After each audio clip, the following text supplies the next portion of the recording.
If you want to make your LinkedIn profile picture this to this, then watch this video. And today's video I will show you how to make your LinkedIn profile picture stand out from others.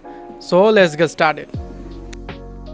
So first of all, you need to choose the picture which you are working on. Then choose the background and change the color and make it yellow.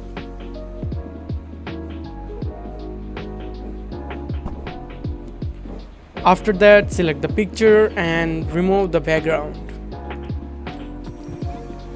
Then resize the image and go to the edit,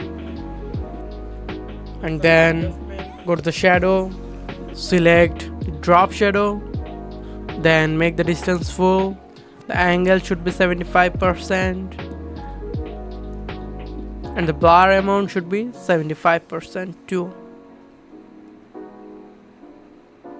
And then resize the image again.